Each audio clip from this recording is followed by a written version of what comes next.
بسم اللہ الرحمن الرحیم۔ السلام علیکم ورحمۃ اللہ وبرکاتہ۔ میں ہوں محمد سلیم، آپ دیکھ رہے ہیں ازمودہ وظیفہ۔ خواتین حضرات، آج ہم آپ کو بتائیں گے کہ رمضان شریف کی کون سی راتیں ہیں کہ ان میں نوافل ادا کیے جائیں، اور ان نوافل کی برکت کی وجہ سے ایسی خواتین کہ جو عمر میں بڑی ہیں اور رشتوں سے نا امید ہو چکی ہیں، اللہ کے فضل سے ان کے لیے بھی رشتے آئے ہیں اور انہوں نے یہ عمل کیا ہے، وہ اپنے گھروں میں خوش اور آباد ہیں۔ تو آپ نے کرنا ایسا ہے، نوٹ کر لیجیے، میں عمل بتانے لگا ہوں رمضان شریف کا خاص عمل۔ رمضان شریف کی 11ویں اور 12ویں روزے کی درمیانی رات بعد نماز عشاء 2 رکعت نماز آپ نے کر کے پڑھنی ہے اور 12 رکعتیں پوری کرنی ہے، اور وہ اس طرح پڑھنی ہے کہ سورہ فاتحہ پڑھنی ہے، یعنی الحمدللہ رب العالمین پوری پڑھنی ہے۔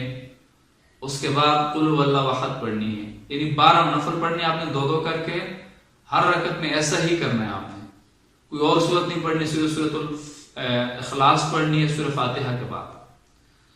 اور جب 12 نفل پورے ہو جائیں تو اس کے بعد آپ نے 100 مرتبہ درود پاک پڑھنی ہے۔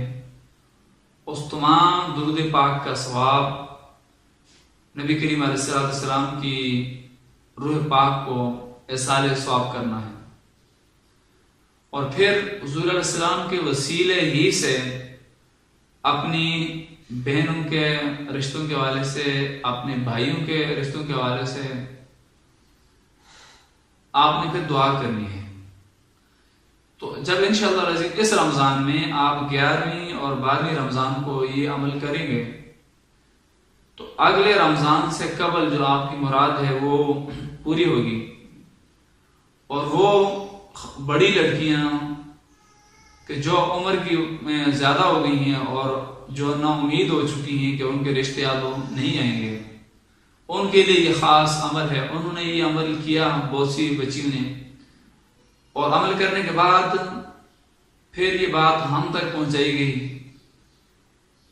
اور ہمیں یہ کہا گیا کہ اس عمل کی وجہ سے وہ لڑکیاں جو نا امید ہو چکی تھی، انہوں نے اس رمضان میں یہ عمل کیا تو اگلے رمضان تک ان کے رشتے بھی ہو چکے، وہ اپنے گھروں میں خوش اور آباد ہیں۔ نہایت ہی آزمودہ عمل ہے، آپ بھی اس کو کر کے دیکھ لیجئے، اور اپنے آپ کے جو چاہنے والے ہیں ان تک بھی یہ بات پہنچا دیجئے، تاکہ آپ کے وسیلے سے کسی کا بھلا ہو، کسی کا گھر آباد ہو۔ تو خواتین حضرات، اگر آپ کو یہ ہماری نیک کاوشیں پسند آ رہی ہیں تو ہمارے چینل ازمودہ وظیفہ کو سبسکرائب کیجئے، ساتھ ہی بیل کا بٹن اس کو پریس کیجئے، اور کمنٹ سے ہمیں ضرور آگاہ کیجئے، اور ہماری ویڈیو کو صدقہ جاریہ سمجھ کر شیئر کیجئے۔ اللہ تعالی ہم سب کا حامی و ناصر ہو۔ اللہ حافظ۔